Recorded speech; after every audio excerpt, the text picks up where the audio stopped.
G'day everyone, it's your Uncle Jojo. Great to see you all again. Yesterday we were called into a miner's cottage in inner city Melbourne that was built in late 1800s, early 1900s. When we get called into investment properties, the idea is that we can fix things quickly and easily with very little cost. But to understand how we're going to fix them and to adhere to the standards of where we are, example being the Australian and New Zealand standards in Australia or New Zealand, we need to make sure as tradespeople and licensed tradespeople that we do all of the works properly on site. What I've got here is a wet area. It's a bath on my left hand side with a shower overhead. I've got a vanity here. Behind me is going to be a laundry, and over here is a toilet. Now, we've had to cut out the floor to see what was happening underneath and make sure that everything was done right. And my golly gosh, was it good that we did that. So, underneath the floor, none of the fittings were actually glued into place. So when we got underneath there, everything just basically fell apart when we were trying to make sure that it stuck to the Australian codes. My plumber has got right under this floor and glued everything off properly underneath this floor area. He's even come upside this wall, redone all of that, the bath, the toilet and the laundry. One thing that we do in our wet areas if we can is we put a floor waste in. A floor waste is a drain that allows the water to run into it if the room ever floods.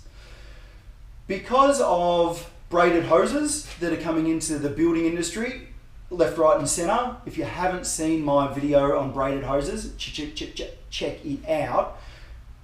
We're having major problems with them. Their holiday apartments or resorts flooded.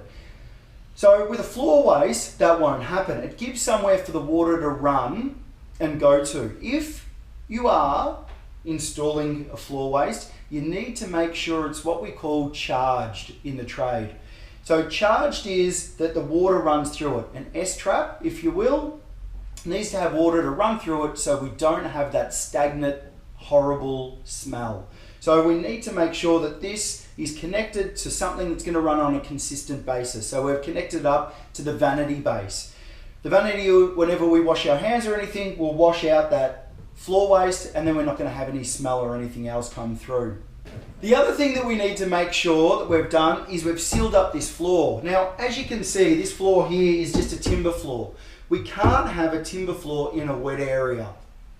So what we need to do is cover this whole thing with a tile underlay. Then we're going to be waterproofing all the way around 3 times. And then we're going to be putting a tile over the top of that. What that will ensure is that we've got everything sealed up and Mickey Mouse, so if there's any drips or if there's any way of water flooding, there's 4 water points in here, 5 water points including the bath, that water can go somewhere and escape.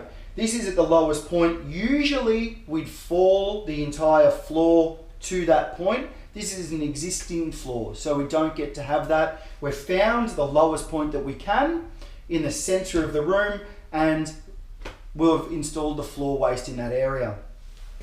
Now, just as a side note quickly, underneath the floor, you want to have as much air space as you can.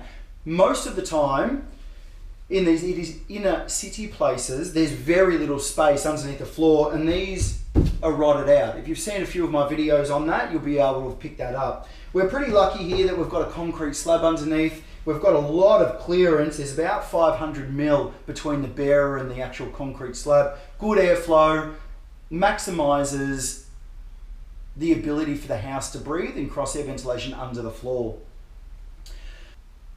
If you've got any questions about that, please flick them over to me and I'll answer them for you the best I can when I can.